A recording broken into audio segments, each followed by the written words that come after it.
Every morning, a grieving mother found a child's sock at her door, the same sock her lost son once wore. It seemed like a cruel trick of fate, or worse, a haunting gesture from a world that didn't care. But her old cat, Bruno, had a purpose, and the truth he quietly unearthed would change everything. Wait until you see how this silent ritual led her back to life, and why in the end, love spoke louder than loss. Every morning, precisely at 6, Sarah Wallace would wake not to the shrill tone of an alarm clock, but to the soft, steady meow just outside her bedroom door.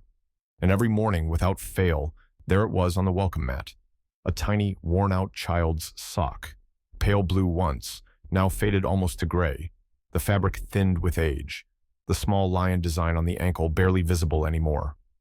Her cat, Bruno, brought it, every single day. At first, she laughed. A cat's quirk, she thought. Maybe he found it in the laundry. Maybe it was just some odd fixation. Cats do strange things. But then came the unease. Bruno never left the backyard. There was no way he could have found it somewhere new each time.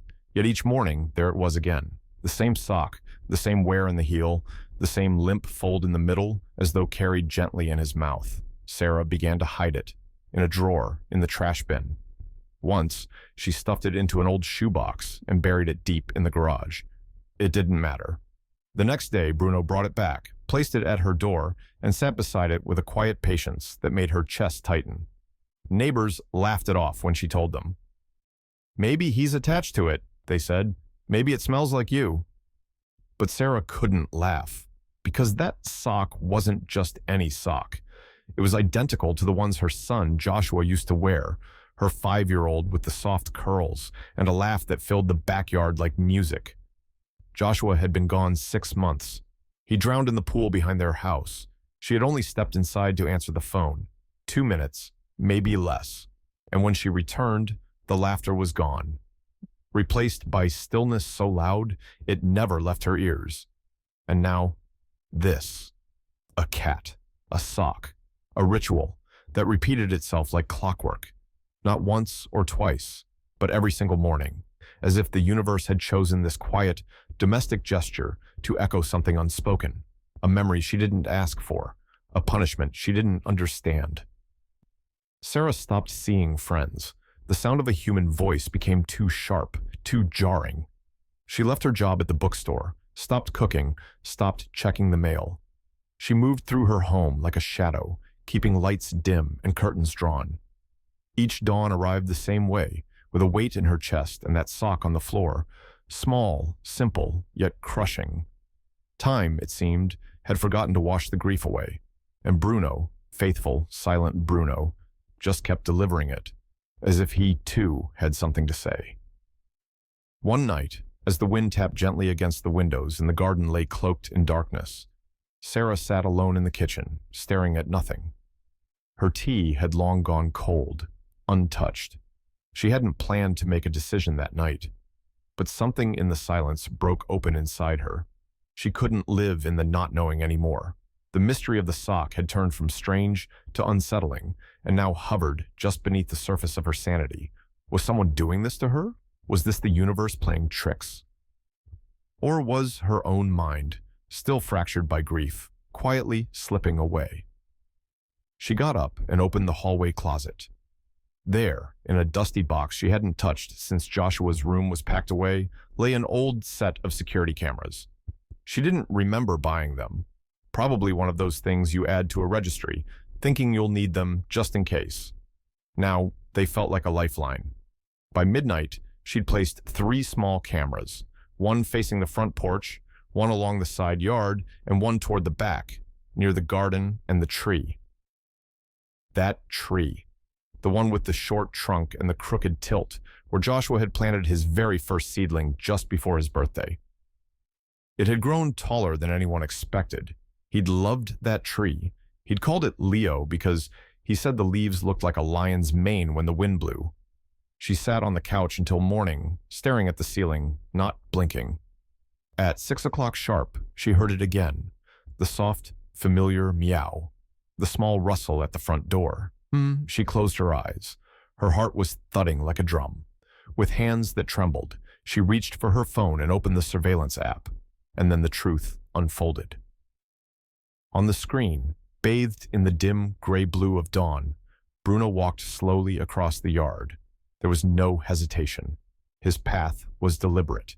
He padded to the corner of the garden where the earth sloped gently down toward the roots of Joshua's tree. With his front paws, he began to dig, not frantically, not like a cat chasing something, but carefully, almost reverently. He paused, then lowered his head into the hole he'd made.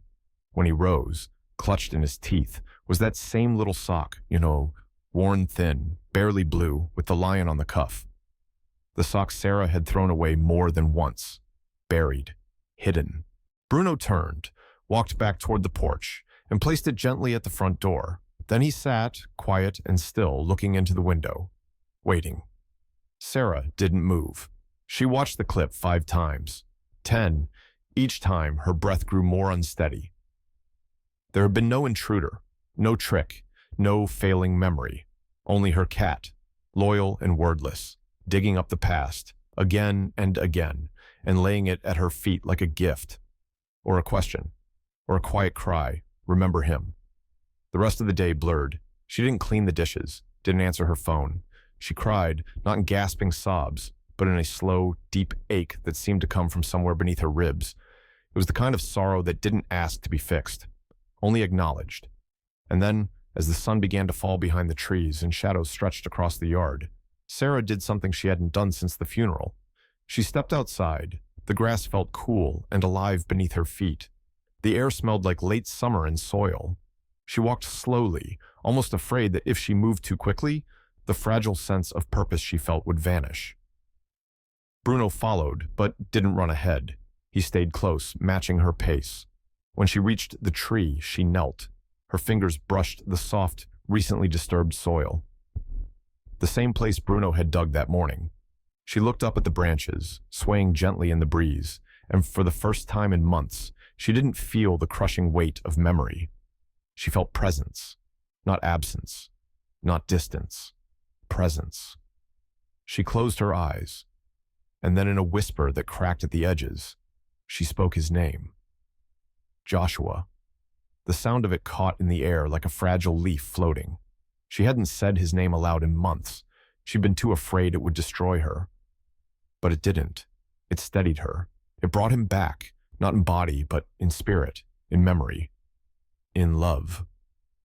She sat there for a long time, knees in the dirt, hands in her lap, the tree above her like a sentinel. And Bruno lay beside her, eyes half closed, tail curled around her leg. He didn't need to do anything more. The next morning, she woke again to silence. Not emptiness, just quiet. There was no sock on the porch. Bruno didn't bring one. He only sat beside her as she drank her tea in the morning light, purring softly. His work, perhaps, finally done. And so it continued. The sock never came back, but Bruno did, every morning, just as faithfully, only now without a gift in his mouth, just his quiet presence. He would curl beside Sarah's feet, purring softly, as if to say, "You're not alone." And for the first time in months, she felt more than just pain. She felt something close to peace and gratitude. Not for the loss, that ache still lived quietly in her, but for the way Bruno had led her through it. He hadn't been trying to haunt her. He'd been trying to help her remember and survive it. Not to escape, but to return to the moment she had locked away and walk through it. And slowly, she did. She returned to the bookstore where she used to work. She reconnected with friends. She began writing again, not about loss, but about what comes after. The quiet rebuilding. The love that stays, even when everything else is gone. Her blog found readers, kindred spirits, and in helping them, Sarah found pieces of herself. Then, one morning, nearly a year later, she woke not to Bruno's meow, but to the gentle warmth of sunlight on her face. There was no sock at the door, no ache pressing against her lungs, just stillness. But it wasn't emptiness. It was calm. Joshua was still with her, not in things, not in symbols, but in breath, in memory, in love.